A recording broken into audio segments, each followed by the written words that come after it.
Hey everybody, here's an important video regarding the status of the election and from the attorneys regarding the fraud and all that stuff that's going on.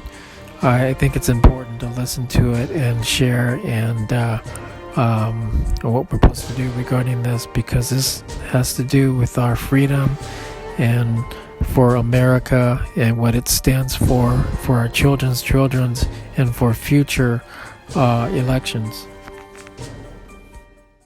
I have some late breaking news from you right now. It is 1:30 East Coast time, Saturday, the days after the election. I just got off the phone on a conference call with President Trump's campaign and their lawyers. I'd like to go over some of the data that they imparted. The first thing to know is media does not call elections, folks. I repeat, media does not call elections.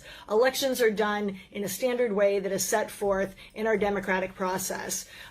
And what Donald Trump wants the world to know at this point is this is no longer at this juncture a fight about a president or presidency. This is a fight about the very bedrock of our constitutional republic and the democratic process. You cannot have a free country if you cannot trust the electoral process in that country. If we have widespread voter fraud, we are no different than all of the banana republics across the world, third world countries, communist countries in which I do work. So at this point, Donald Trump isn't fighting for a president or himself. He is fighting literally for the democratic process, for the electoral process and the integrity of it. And here's the thing, if we don't win this and get rid of all of this evil and these electoral inconsistencies and these voter fraud issues, we're never going to be able to have a safe election again in the future. And the Republican Party, or any party, is never going to be able to fairly compete on a level playing field. So this, at this point, is about much more than who's the next president. And he is absolutely in this to win this, guys. Okay, so I want to get you up to speed on a few of the states that we've all been watching like hawks, and obviously the campaign is as well. In Arizona, they have late ballots that are still dropping. They are uniformly breaking in favor of Trump, such that Biden's lead is down to about 20,000 when a few days ago it was 5 times that. They are going to continue to break in that direction, and if so, we should be good to go. If not, when it's within 1%, there's an automatic recount, as I understand it, and or a party can request a recount. Georgia is already going to a recount. The Secretary of State there, Brian Kemp, is a Republican. He is a sane guy. They have lots and lots of overseas and military ballots that are still outstanding, and it is likely going to be weeks, I repeat, weeks, before Georgia can be properly tallied, which means nobody at this point should be calling the race.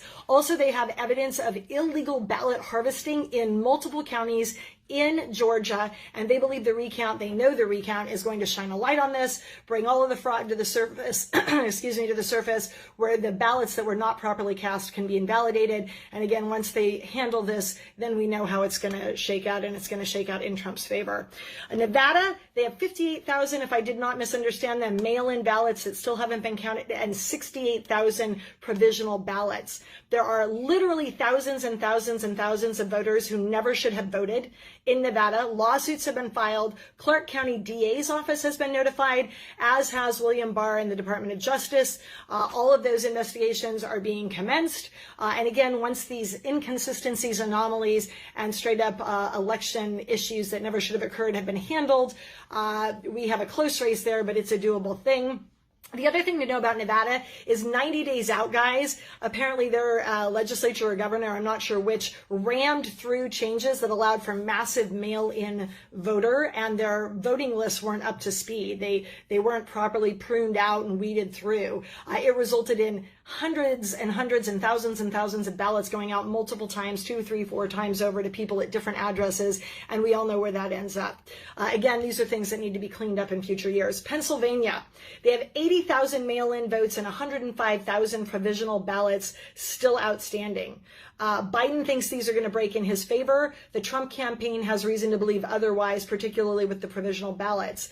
As we all know, the Trump campaign was barred. They were actually prevented from having observers in the process, even after the courts ordered Pennsylvania to stand the hell down and let us observe. If you don't have transparency in a voting process, you don't have democracy in function, or in fact, you don't have a constitutional republic. All of this stuff is now coming to light. They also, like Georgia, have thousands of overseas and military ballots, if I didn't already mention it. And as we are learning, and the Trump campaign is well ahead of us on this, they had statistically impossible voter turnout, which has already been referred for investigation. And they have multiple cases of counties curing deficiencies in ballots. And we all know what that means. Putting addresses on them and signatures on them when they didn't arrive with them, and doing things that should never be allowed in any sort of honest election. Again, these are the types of things that are coming to light and are being handled by the Trump campaign. Wisconsin, there were tons of irregularities on election day. The recount is starting next week. I just want to conclude with this, guys. There's a recent study that came out, literally I saw it this morning. Mathematicians, statisticians, and economists are concluding, not opining. These are subject matter experts who have conclusively now weighed in and said that the Biden math is not just statistically improbable, it is statistically impossible. And I'm going to give you a couple of key quotes from this. The voter turnout in Wisconsin apparently annihilated the historical record of 66% by almost 30 percentage points. The odds of this occurring are 0.00000. That's 5 zeros after the decimal point, guys. 0.000000189%, or 1 in 52 million. Statistical analysts have noted that this 5-point deviation was not only a statistical improbability, but a virtual statistical impossibility. I am reading direct quotes from this article, which will be in the comments.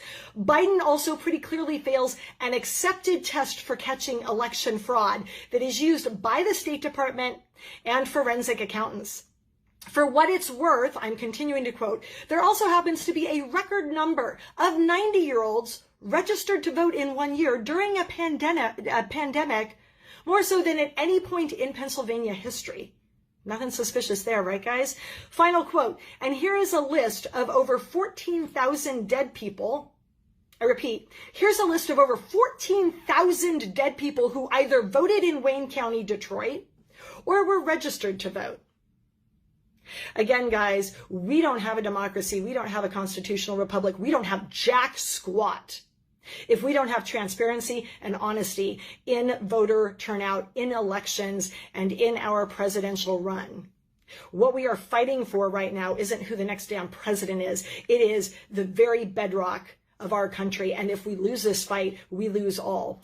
The other thing that Donald Trump wanted you to know is there are 3 things that we should stand by and be ready to do. 1, if you can possibly donate, I know we've all donated, but now is the time. DonaldTrump.com is where you can donate, guys. This is not a rallying cry for donation. This is just, obvious, guys. They're having to maintain thousands of attorneys at this point, and you need to get the attorneys paid to do this work. Secondly, if you notice any voter irregularity at all, or you hear of it at all, you should report it to the Trump folks, and that can happen at 1-800-895-4152. Again, that phone number is 1-800-895-4152. And the last thing we need to do is stay ready.